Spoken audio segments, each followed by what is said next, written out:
welcome to my second ever homebrew video. Today I'm going to be making a fresh hop beer with my hops that I've grown here on the allotment. I'm already some way into the brewing process. I've mashed in, that's all at home. Now I've driven down here while the mash is mashing.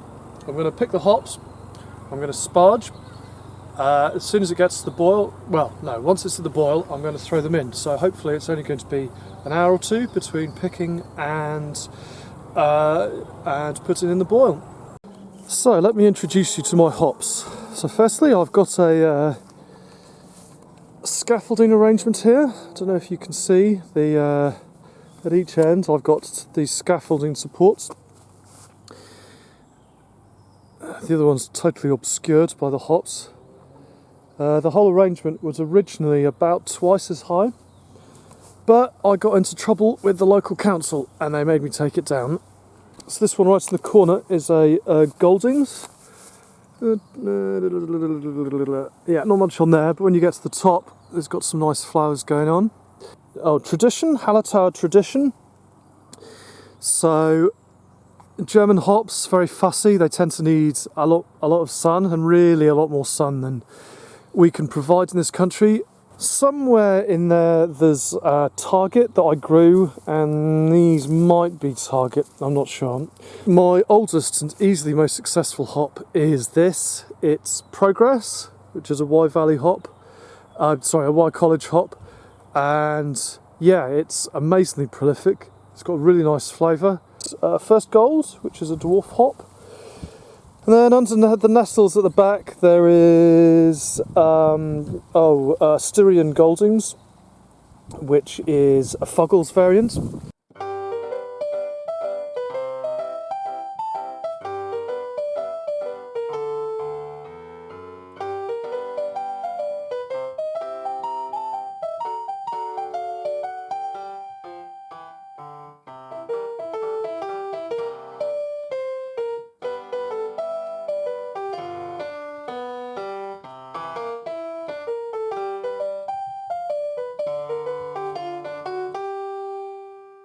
Here is the beer.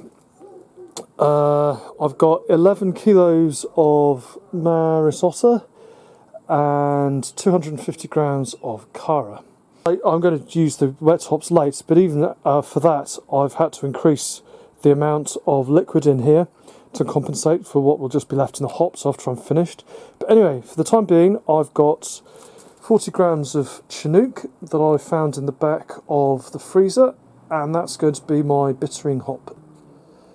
Okay, so it turns out there's a lot of hops here. So I'm calculated that the middle one is about 1700 grams. Yeah, so I'm of the opinion that you can't put too much wet hops in. I've never had a situation where I've had too much wet hops. Having said that, I'm going to test that right to the limit today. My plan is the middle one is going to go in over the course of the last 10 minutes. The right one is going to go in at flame out. Then I'm going to leave it there for about half an hour before chilling.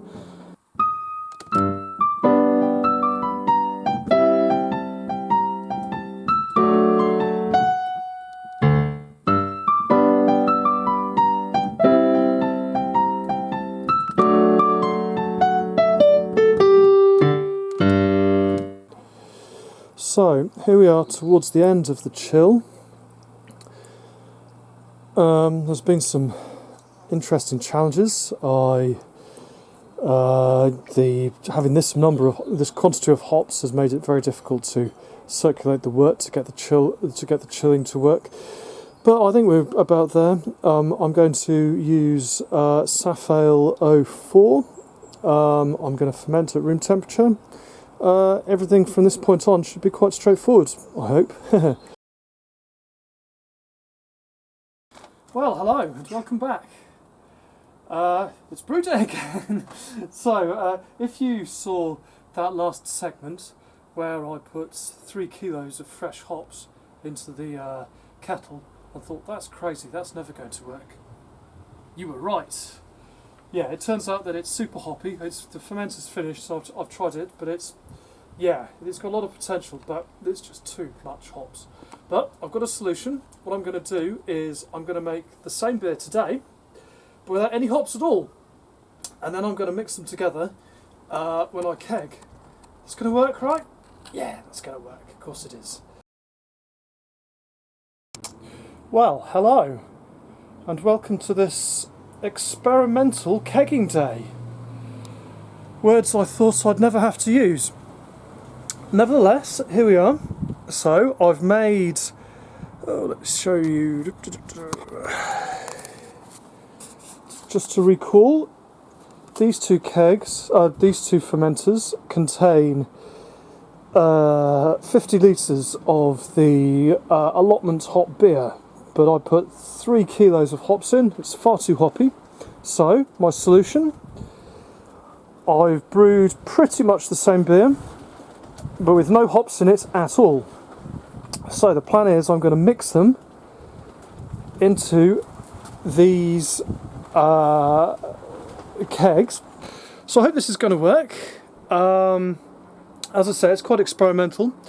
It's...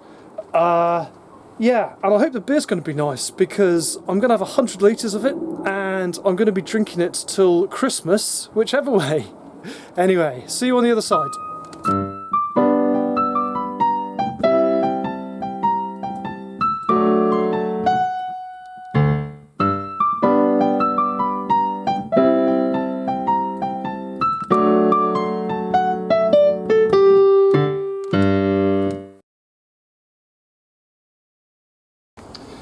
Well, hello and welcome back.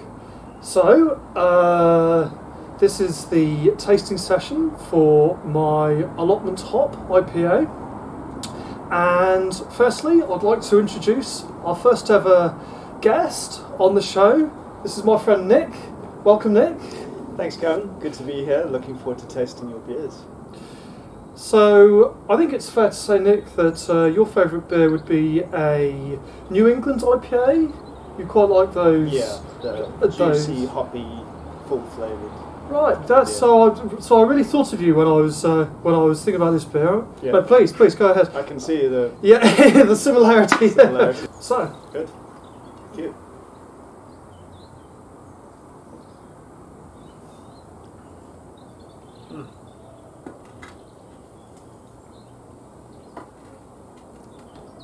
So it's a different thing, isn't it? Definitely, and I'm getting already a lot more bitterness from the hops than normally would. I mean, the flavour is much more powerful than I'd find in normal commercial beer or dried hops, whatever. It's definitely a unique taste, that's for sure. Very, very nice. I love the cloudiness, and there's almost a creamy kind of foam texture on top there. Right. So there's that same sort of mouthfeel. Really like it. Very interesting flavour. But yeah, I think the interesting thing with the fresh hops is that the bitterness is not it's not a sort of clean bitterness.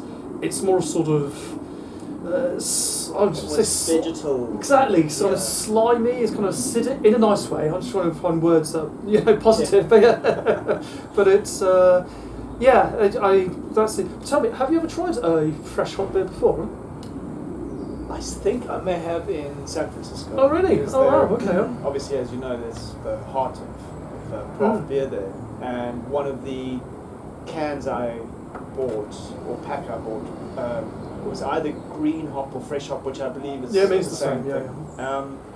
It didn't have the same kind of, this has got a very earthy, almost rough kind of, as I said, vegetal flavour. So I think it was still very commercialised and maybe wasn't as fresh as yours, I'd imagine. And what's the ABV of this? It's about 4.6. Oh, very good. Given the amount of hops, I suspect I could raise the alcohol and get away with it. What do you reckon? No? Yeah, definitely. It's got some room there for a bit more.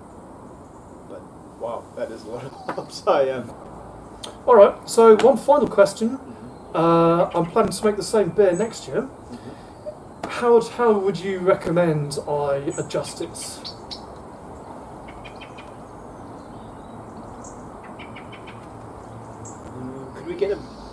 maybe, if this is not too much to ask, a slightly less on the bitterness and a slightly more on the sweeter, juicy side. Oh yeah, more sort of New England IPA style. Yeah, you can see where I'm coming from here. Well, actually, I did put bittering hops in this. There's 40 grams of some strong American hops I put in the start of the boil. Okay. So I could have just not done that and made it really like a New England IPA, you know. It's turned out very well. There's definitely no unwanted kind of aftertaste, no unwanted sort of byproducts from the yeast there. So I think it's a success, really. It's not a clean beer, is it? It's not meant to be, you know. I like that kind of gritty, raw, rough kind of beer flavour, and I think that's why I gravitate towards the New England IPAs, the juicy IPAs, with in fact full of flavour. Listen, let's wrap this up and go inside. So, thank you, Nick. You've been a excellent and very perceptive taster for our first tasting session. And remember to like and subscribe, and we'll see you next time on Gavin's Beer and Brewing. Cheers. Thank you. Cheers.